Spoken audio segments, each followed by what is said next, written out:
Good morning, Key Stage 1. I hope you're all okay and welcome to a brand new half term. Now this half term I'm going to be looking at science. So put your science hats on because we're about to find out all about living things and their habitats. Let's see what we're going to do today. So today we're having a look at things which are living, things which are dead and things that have never been alive. We're all alive. What do we do that lets us know that we're alive? Have a few moments to talk with somebody next to you.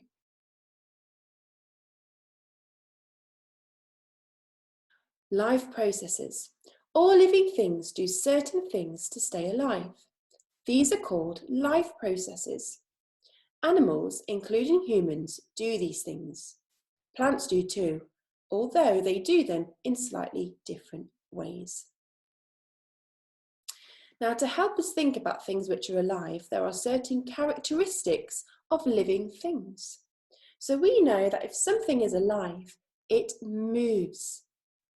Animals move around to get from place to place, and plants grow and turn towards the light. Let's have a look at some examples. So here we've got a hare, and can a hare move? It can. It runs to escape from danger. What about a sunflower? Yes, a sunflower moves to turn its face towards the sun. All living things also respire. Plants and animals use oxygen in the air to turn the food they eat into energy.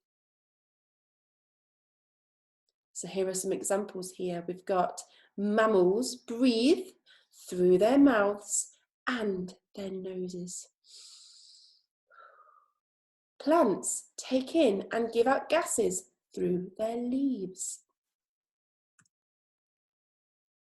Sensitivity. All things which are alive are sensitive. Every living thing can detect changes in their surroundings. So here we've got a picture of a cat.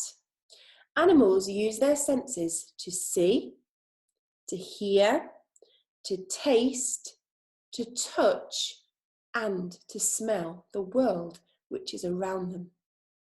Plants can also detect the changes in their environment.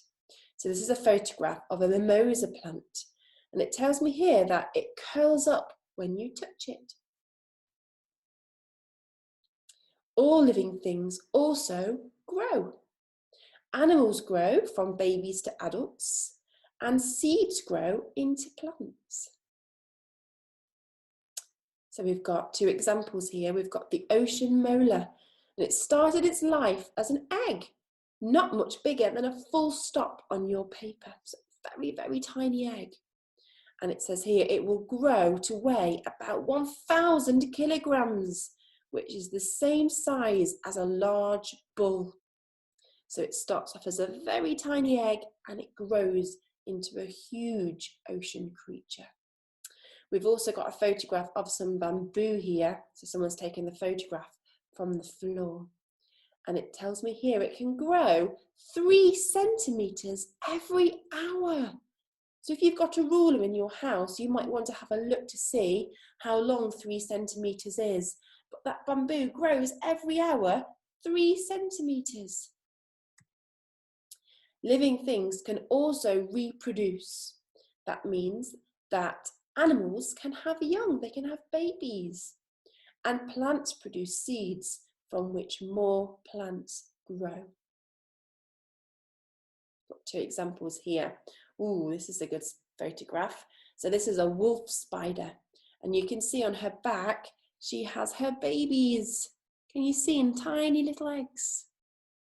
And we've also got a photograph of some seeds, and it says each seed contains a tiny miniature plant, which is ready to grow.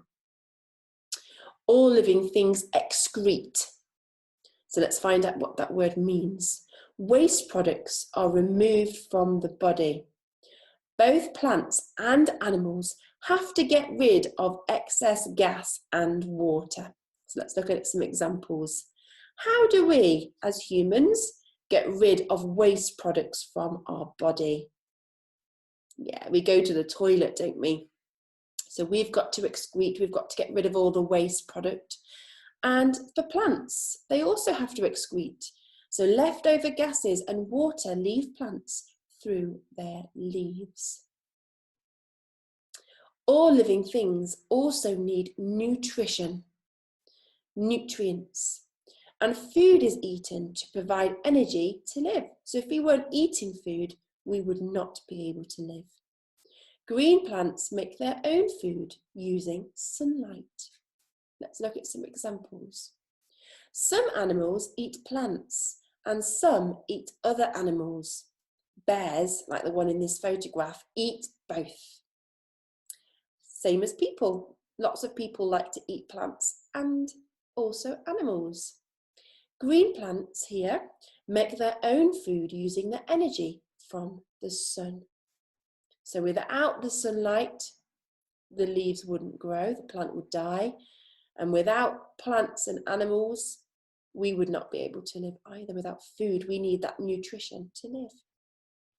So I've got some photographs here, or some pictures of some things which are living and some things which are not living. So I want you to have a look through, and you might want to do this activity by yourself or with somebody at your home. And I've got 3 key questions. Which of these are living? Which of these are non-living, which means they do not live? And how can you tell? So I'm going to give you a few moments to have a look at that together. Brilliant. So hopefully yours looked a little bit like this. So we've got all the animals and plants which are living on the left. All of those things need all of those life processes that we've just spoken about. And non-living things, they don't. So for example, a basketball, it does not respire, it does not breathe. Let's look at the next slide. Living things have life processes. They need food, water, and air to stay alive. They can sense changes in the environment. They can grow, move, and reproduce. Non-living things can be things that were once living, or part of a living thing, or they could be things that have never been alive. They do not need food, water, or air, and they cannot reproduce. Many non-living things have never been alive, but some of them were once part of a living plant or an animal. So below here, we've got some pictures of some different objects and things that might be familiar to you. And I'll just tell you what they are before we have a go at this activity. We've got an apple, a clock, some flour, a fossil, a saucepan, some leaves, Lego, meat, a statue, a brick, a bunch of flowers, and some metal tools like a spanner. Your job is to think about which of these non-living things are dead and which were never alive. It may help you to think of what the thing is made from. That's a little clue. I'm going to give you a few moments to have a look at that together.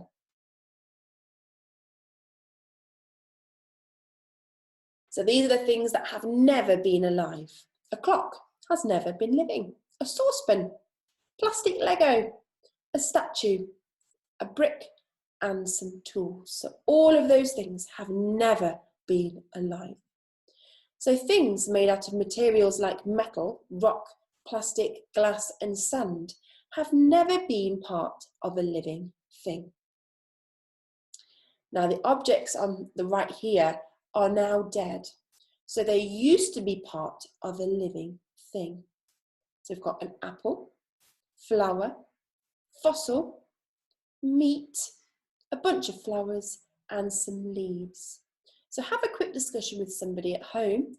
Which living thing were they part of? So they used to be part of something which was alive, but not anymore. Which living thing were they part of?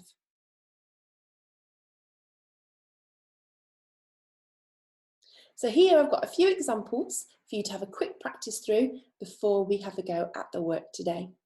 So is this teapot living? Is it dead? Or has it never been alive? What do you think?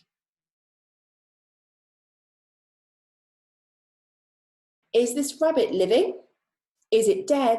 Or has it never been alive?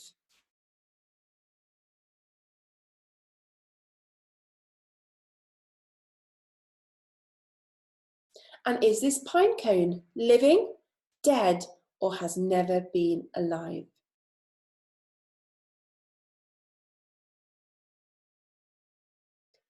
So on Monday, you will have received this sheet, which I've got on the screen here. And what I'd like you to do with that sheet is think of 3 different things. I want you to think of one thing which is living. So don't forget, if something is living, it moves, it respires, it's sensitive, it grows, it reproduces, it excretes, and it needs nutrients, it needs food. I want you to think of one thing which is dead. So one thing that used to be living or part of something that's living but has now died. And the third thing is something which has never been alive. Now don't forget, if something's never been alive, think of the material it's made from. Materials like metal, rock, plastic, glass, and sand. Now once you've done that, I'd like you to draw each of the items in the 3 boxes. And then underneath there is space for 3 sentences or 3 phrases. And it says here, how can you tell? Give 3 reasons. So for example, you might say, a rabbit is living. How can you tell? It can move, it can grow, and it can reproduce. So there are 3 really good reasons. So I can put each of those reasons underneath. And that is our science for today. It would be brilliant if you could send it through so that we could have a look at your learning. You might want to do it on the sheet that I've provided. If you'd like, you might want to make a poster or a fact file. It's completely up to you. I look forward to seeing what you come up with, and I'll see you all very soon. Bye!